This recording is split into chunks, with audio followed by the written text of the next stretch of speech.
Good morning. It is still morning. I hate to interrupt this quiet, wonderful feeling here.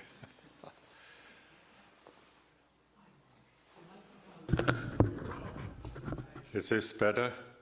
Can you hear me? Okay. So good morning again, and I had to interrupt this wonderful feeling. And what should I say after all which has been said already? So. Let me take you on a brief trip, so in our minds, to get a sense of what reality is, and somewhere where God might be in the reality. So there's been space travel, and Americans have been on the moon, and there's actually a second moon mission now being built. And we live on this solid earth, and we have all these solid ideas, and we know, or we feel, and we torn, or we have all this, what should I say, convictions and perceptions. So here's the moon, and we see it, sometimes the weather is good, we see it up there, and we realize it's sort of spinning around the earth, and the earth is spinning around the sun, minor little sun compared to many of other suns which are much bigger. So when we take that trip to the moon, how long does it take? 2.5, 3 days, I think. So it goes slow enough so man doesn't get squished from the acceleration. And what is between us and the moon? A little bit of atmosphere and then nothing. No thing, okay. There is now a nice layer of space debris. So humanity is pretty good at creating garbage, and there's space garbage. And it starts to become dangerous, and they think about how to clean it up. Because if you're out there in a spacesuit and one of these things hits you at several thousand miles per hour, it might go just through you and the spacesuit. Anyway, so there is this little bit of Earth, a little bit of moon, and most of it is all space. Now, if we want to travel to Mars, it's like 6 to 8 weeks for a fast spacecraft. I don't know exactly if humans want to go, how much longer it takes, because we have to go a little slower. If we want to go to the outer planets, it could be a couple of years, and it's all empty. So what do we, with our opinions and thoughts, how do we relate to the emptiness? Now we are solid, and my wife, Judith, who's watching me from New York City, from Brooklyn, visiting her sister, she thinks I have a sick head. Now this is just a total illusion. Judy is totally wrong, okay? Because when you look in here, each of these little molecules, which built my brain and the so-called hard head, it's a little core of mass called a nucleus. And then there's a cloud of electrons swinging around it. And so this little nucleus, which is supposed to have mass, is about the size of a pea. And if you compare it to Michigan Stadium, actually larger than the Michigan Stadium is a cloud around it. And what is between that little nucleus, that pea, which is in the middle of the Michigan Stadium, and the outer reaches of the stadium, maybe even the parking lots, what is there? There is no stadium, there's nothing. It's all empty. It's also space. So realizing that the reality of this all is space. Now, why is my head hard? Because the interaction of the energies, there's force fields here, but they're just empty fields with energy in it. And even the so-called nucleus, where there's supposed to be some substance, is not really substance. It's also vibrations and energy. It's just more concentrated. So why do I take you on that trip? So these beliefs we have, and all these systems, and whatever happens on Earth we take so terribly serious, it's all made up in a way. It's in our brain. It's the thought patterns in our brain. So where is God in all of that? So God is supposed to be the creator, okay? And they say he created us in his image. That's already a big mistake because it's not a he. Judy will tell me it's a she, okay? And when we both come to our sanity, we'll say it's got to be way beyond gender. Okay, so it sounds not so nice, and yet in a way, the creative spirit of the divine is sort of a non-gender, way above gender. And does that have a hard head? And I love the Michelangelo and these pictures, because they are also all wrong. They show God with hair.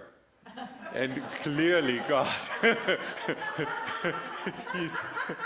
God is a very wise being, so the hair got to be gone, right? Okay. And laughing is obviously very good for the hormones and for our whole survival functions in the brain. It loosens it up. But so there are all these systems. There's the Course in Miracles, and I've done it, and with David, and many years ago intensively. There's the law of attraction. There's the science of mind. There are classes on that. There's a desk cafe, which always inspires me. I've never come to the desk cafe, but the one thing I realize, I'm flying a fair amount. We have kids in Denver, and so we always buy return tickets. So think about when you come to this earth. Did you come with a one-way ticket? Most likely you had a two-way ticket. So why are we concerned about the return trip? So our identity, it cannot be material because there is no material in that sense. There are vibrations and energies. Most of it is empty space, both in us and around us. So where could God be? So if the creator, the creative energy is there, it must be in the nothingness. And nothingness is another nice way to think about no-thingness. So nothingness, it's not a thing. So where could it be, and how do we connect to it? Because supposedly when you start reading the Bible at the beginning, and I think it's one of the few things I take seriously in the Bible, it's he created us in his own image. So the reality of us is this abstract beingness, consciousness we just heard about, that the essence is consciousness, being aware and conscious. And from many years of deep meditation, which we both shared, it's very clear to me that consciousness is the only thing which really exists.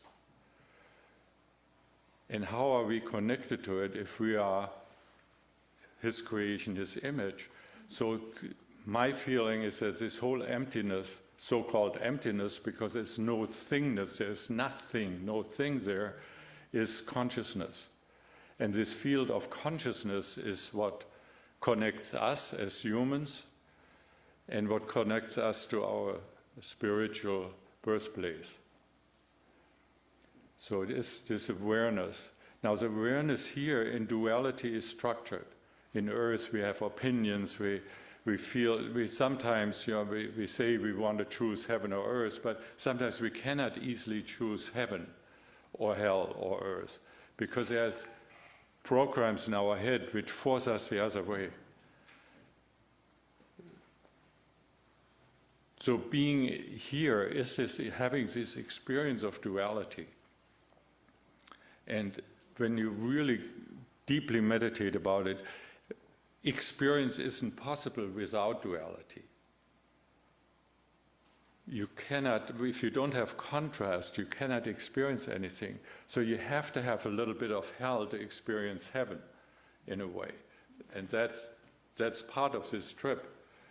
And there's wise people and seers and really people who have gone much further than I have ever, who tell us that we choose to come here to have this heavy-duty, dense experience. So hopefully we enjoy part of it at least. We don't always enjoy it. But that's where the survival comes in my mind. In this duality, survival is this big driver to keep us stuck in duality. And our brain is designed in a way for survival. It's like a survival computer. And I tell the computer people now, it's a way, our brain's in a way designed like a computer. I could explain that, and I will talk quite a bit more about it next Saturday for sure. But it's not that way. Our brain is not like a computer. The computer was designed intuitively by humans to reflect our brain. So that's something I throw out there. So if God is this field of consciousness which creates everything, all of creation, all these energies which bounce around, and we are connected to it, then we are an essential part of that consciousness. So the consciousness, divine consciousness, this consciousness field can't be without us. And again, Judy is doing this diamond approach, and a diamond is a wonderful example. If you have a diamond, a huge diamond with all these facets, you cannot take one facet out. Each facet is part of that divine experience. That's us. You cannot take us out, our little piece of consciousness out of the billions of consciousness pieces. The diamond would crash, and the diamond doesn't crash. So we are part of that consciousness, and that's where we fit in the picture, in the divine picture. We are part of that. So enjoy that, and enjoy the empty space.